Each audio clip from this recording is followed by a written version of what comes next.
સમગ્ર દેશમાં 78માં સ્વાતંત્ર્ય દિવસની ઉજવણી કરવામાં આવી રહી છે ત્યારે અમદાવાદમાં ગુજરાત કોંગ્રેસ દ્વારા આઝાદીના પર્વની ઉજવણી કરવામાં આવી હતી।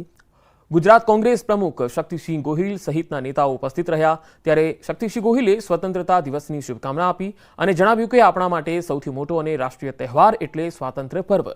આ સાથે તેમણે કહ્યું કે ગાંધી, સરદાર આંબેડકર, નહેરુ સહિતના નેતાઓનો ઇતિહાસ સ્વર્ણ અક્ષરે લખાયો છે।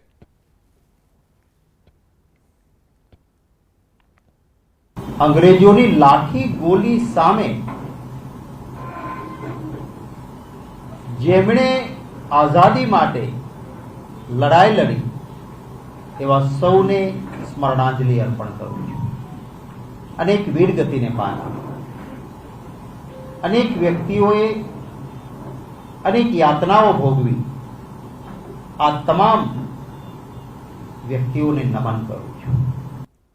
આઝાદીના પર્વની સૌરાષ્ટ્રમાં હર્ષોલ્લાસ સાથે ઉજવણી કરવામાં આવી। ગોંડલમાં 100થી વધુ ખેલૈયાઓ રાષ્ટ્રધ્વજ સાથે ગરબા રમ્યા, તિરંગા સાથે દાંડિયા રાસ રમીને સ્વતંત્રતા પર્વની ઉજવણી કરી।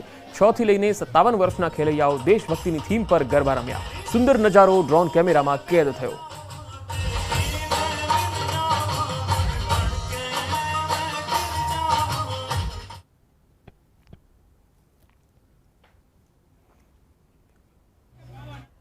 દેશભરમાં 78માં સ્વતંત્રતા પર્વની ઉત્સાહભેર ઉજવણી કરવામાં આવી રહી છે ત્યારે પોરબંદરમાં પણ શ્રી રામ સી સ્વિમિંગ ક્લબના સભ્યો દ્વારા મધદરિયે ધ્વજવંદન કરી આ રાષ્ટ્રીય પર્વની અનોખી ઉજવણી થઈ। પોરબંદરમાં આ ક્લબના સભ્યો દ્વારા છેલ્લા ઘણા વર્ષોથી મધદરિયે ધ્વજવંદન કરવામાં આવે છે ત્યારે આ વર્ષે પણ મધદરિયે ધ્વજવંદન કરી સ્વતંત્રતા પર્વની ઉજવણી કરાઈ। તોફાની દરિયો છે તો પણ આપણા સાહસિક તરવૈયાઓ અંદર જઈ અને ધ્વજવંદન કરે છે। સાહસિકતા કેળવાય એ ખાસ મુખ્યત્વે એનો હેતુ છે અને સ્વસ્થતા જળવાઈ રહે એ માટે અમે રાઉન્ડ યર સ્વિમિંગ કરતા રહીએ છીએ। તેથી જ આ રીતના અમે આવા પાણીમાં પણ અંદર જઈ શકીએ છીએ। આઝાદીના પર્વની દેશભરમાં ઉજવણી કરવામાં આવી રહી છે ત્યારે જામનગરમાં લાલવાડી વિસ્તારમાં 78માં સ્વતંત્રતા પર્વની ઉજવણી થઈ। રિલાયન્સ દ્વારા બનાવેલી નગર પ્રાથમિક શિક્ષણ સમિતિની સ્કૂલ ખાતે ભવ્ય ઉજવણી થઈ હતી। 78માં સ્વતંત્રતા દિવસ નિમિત્તે શહેરી કક્ષાનો ધ્વજવંદન કાર્યક્રમ યોજાયો હતો જ્યારે મેયર વિનોદભાઈ ખીમસુરિયાએ ધ્વજવંદન કર્યું। આ પ્રસંગે ધારાસભ્ય દિવ્યેશ અકબરી, રીવાબા જાડેજા ઉપરાંત અગ્રણીઓ ઉપસ્થિત રહ્યા હતા। અહીંયા સ્વતંત્ર દિવસ ઉજવવામાં આવ્યો હતો જેમાં બંને ધારાસભ્ય શ્રી દિવેશભાઈ, રેવાબા, કમિશનર સાહેબ શ્રી બીએન મોદી અને chairman Shri, deputy mayor Shri, શાસક પક્ષના નેતા શ્રી, સંગઠનના પદાધિકારીઓ, કર્મચારીઓ, ફાયરનો સ્ટાફ, આ તમામ વૃત્તિ અને અહીંયા જામનગરમાં સ્કૂલના વિદ્યાર્થીઓ આ ઉજવણીના ભાગરૂપે તમામે ઉલ્લાસભેર ઉજવણી કરેલી છે।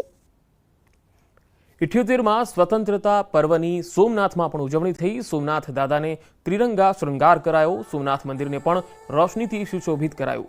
સોમનાથમાં ધર્મ ભક્તિ અને રાષ્ટ્રભક્તિનો અનોખો સંયોગ જોવા મળ્યો। સોમનાથ મંદિરના ટ્રસ્ટી જેડી પરમારે રાષ્ટ્રધ્વજને વંદન કર્યું। ધાર્મિક અને ઐતિહાસિક દ્રષ્ટિએ સોમનાથનો ભારતની સ્વતંત્રતા સાથે અતૂટ સંબંધ રહ્યો છે। સ્વતંત્રતાની સાથે જ સોમનાથના પુનઃનિર્માણના બીજ પણ રોપાયા હતા અને આજે સોમનાથની ધ્વજા આકાશમાં ફરકી રહી છે।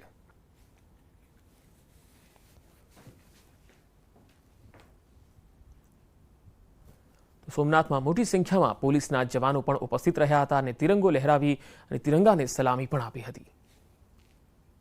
પાટણના સાંતલપુર તાલુકાની લખાપુરા પ્રાથમિક શાળામાં બાલ સાંસદ ચૂંટણીનું આયોજન કરાયું। બાળકોને ગમ્મત સાથે લોકશાહીનું જ્ઞાન પીરસવાનો અનોખો પ્રયત્ન થયો। બાલ સાંસદ ચૂંટણીમાં 8 બાળકો ઉમેદવાર બન્યા અને તેમને અલગ અલગ ચૂંટણી ચિહ્ન પણ આપવામાં આવ્યા। શાળામાં બાલ સાંસદ ચૂંટણીમાં ચૂંટણીલક્ષી તમામ સુવિધાઓ ઉપલબ્ધ કરાઈ। ઉમેદવાર, એજન્ટ, પોલિંગ સ્ટાફ, ચૂંટણી અધિકારી, પોલીસ સ્ટાફ સહિત તમામ પાત્ર બાળકોએ અહીંયા બજાવ્યા હતા।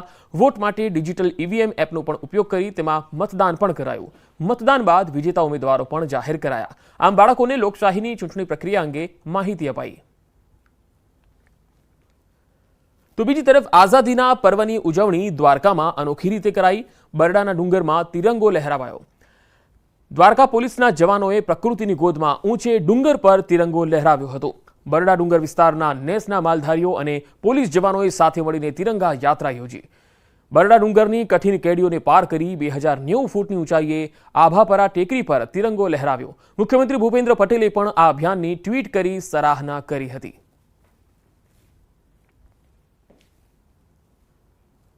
સંઘ પ્રદેશ દમણમાં સ્વતંત્રતા પર્વની ઉજવણી થઈ હતી.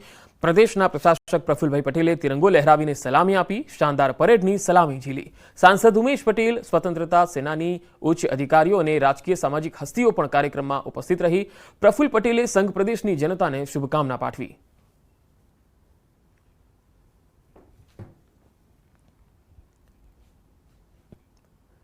આગળ વધુ સમાચારો પર નજર કરીશું. હાલ રોકાઈશું એક વિરામ માટે.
પટેલ સ્કૂલને ડીઈઓએ ફટકારી નોટિસ. શિક્ષણ નિરીક્ષકને આપ્યા તપાસના આદેશ.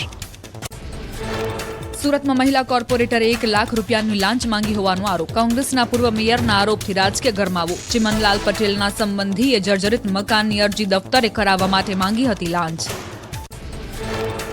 ભાજપ કોર્પોરેટર નિરાલી પટેલે તેમના પર લાગેલા આરોપને ફગાવ્યા. કહ્યું, મારા કાકા સસરા ચિમનલાલ પટેલ મારી રાજકીય કારકિર્દી બરબાદ કરવાના કરે છે પ્રયાસ. વડીલો પાછળ મિલકત સંબંધી ચાલતા કેસને નિભાવી રહ્યા છે દુશ્મનાવટ. છોટાઉદેપુરના અંતરિયાળ વિસ્તારમાં શાળાઓની સ્થિતિને લઈને ચોંકાવનારા દ્રશ્યો. જડિયાણા ગામમાં થાંભલાના સહારે ટકેલા ઝૂંપડામાં ચાલી રહી છે શાળા. 2018થી શાળાની સ્થાપના થઈ પણ આજ સુધી નથી બન્યું શાળાનું બિલ્ડિંગ.